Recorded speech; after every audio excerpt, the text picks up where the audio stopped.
Hello friends, learn on GS में आपका स्वागत है। आज हम पढ़ेंगे गांधी जी के बारे में। गांधी जी के बारे में शॉर्ट नोट्स पढ़ना इसलिए ज़रूरी है कि किसी भी कंपटीशन में गांधी जी से एक न एक प्रश्न जरूर पूछा जाता है। तो सबसे बड़ी बात यह भी हुई कि गांधी जी के बारे में ही हर कंपटीशन में प्रश्न क्यों पूछा जाता है और ये इतना महत्वपूर्ण क्यों है। तो इतना महत्वपूर्ण होने का सबसे बड़ा कारण यही है कि इनका एक मूल मंत्र सत्य और अहिंसा। अपने सत्य और अहिंसा के बल पर यह पूरे विश्व में जाने जाते हैं और कहा जाता है कि गांधी जी द्वारा सत्य और अहिंसा के बल पर ही अंग्रेजों से भारत को आज़ाद करा लिया गया। इनका अन्य नाम यानी राष्ट्रपिता बापू तथा महात्मा के नाम से भी जाना जाता है। राष्ट्रपिता तथा बापू सुभाष चंद्र बोस द्वारा 1944 में सिंगापुर से संबोधन के दौरान कहा गया था।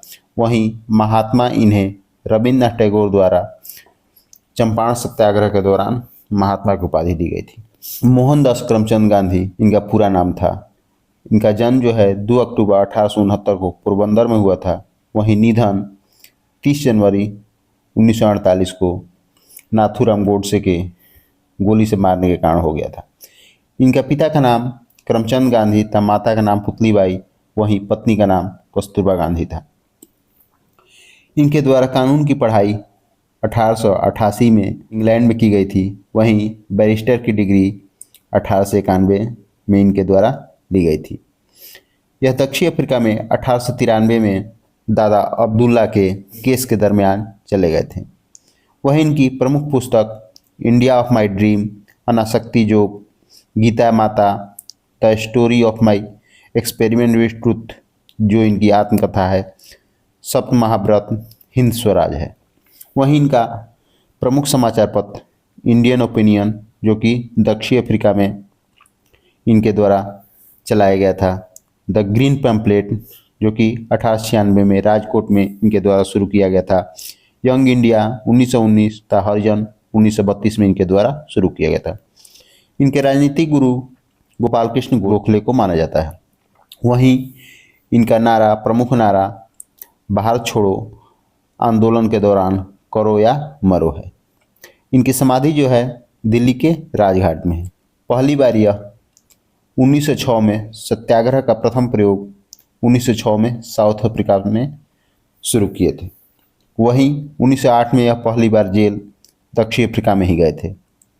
वहीं अफ्रीका से लौटने के बाद 9 जनवरी 1915 में इनके दक्षिण अफ्रीका से भारत आने के याद में प्रवासी भारतीय दिवस मनाया जाता है। यह दक्षिण अफ्रीका से 9 जनवरी 1915 को ही भारत लौटे थे। वहीं साबरमती आश्रम की स्थापना इनके द्वारा 17 जून 1917 को किया गया था।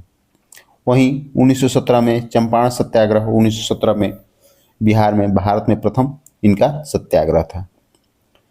वहीं 1918 में अहमदाबाद मिल मजदूरों की लड़ाई के लिए इनके द्वारा भूख हड़ताल किया गया था जो कि 15 मार्च 1918 को हुआ था। वहीं 1919 में इनके द्वारा खिलाफत आंदोलन शुरू किया गया था जो 3 मार्च 1924 तक चला था। वहीं 1920 में असहयोग आंदोलन इनके द्वारा 1 अगस्त 1920 से जो शुरू हुआ था 12 फरवरी 1922 तक चला था।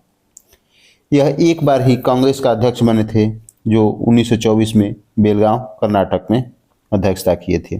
वहीं सविनय अवज्ञा आंदोलन इनके द्वारा 6 अप्रैल 1930 को शुरू किया गया था जो 5 मार्च 1931 तक चला था। गांधी इरविन समझौता 5 मार्च 1931 को गांधी इरविन पैक्ट के नाम से जिन्हें जाना जाता है इनके साथ हुआ था। वहीं द्वितीय गोलमेज सम्मेलन में एक बार ही इनके द्वारा हिस्सा लिया गया जो 7 सितंबर 1931 को शुरू हुआ था जो कि लंदन में गांधी जी द्वारा भाग लिया गया। वहीं तीनों गोलमेज सम्मेलन में भीमराव अम्बेडकर द्वारा भाग लिया गया था। हरिजन संघ की स्थापना 1932 में किया गया। वही भारत छोड़ो आंदोलन इनके द्वारा शुरू किया गया था जिसे अगस्त क्रांति के भी नाम से जाना जाता है जो 8 अगस्त 1942 को शुरू हुआ था। वहीं इन्हें कैसर हिंद की उपाधि अंग्रेजों द्वारा प्रथम विश्व युद्ध में सहायता के लिए दिया गया था। वहीं इनके द्वारा 1894 नटाल इंडियन कांग्रेस की स्थापना दक्षिण अफ्रीका में 1904 में फिनिक्स आश्रम की स्थापना दक्षिण अफ्रीका में ही तथा 1915 में सत्याग्रह आश्रम की स्थापना अहमदाबाद में किया गया था। इस तरह एक शॉर्ट नोट्स के द्वारा गांधी जी के बारे में एक संक्षिप्त जानकारी देने के प्रयास की गई है, जिससे आपके किसी भी एग्जाम में ऑब्जेक्टिव प्रश्न नहीं छूटे। थैंक्स।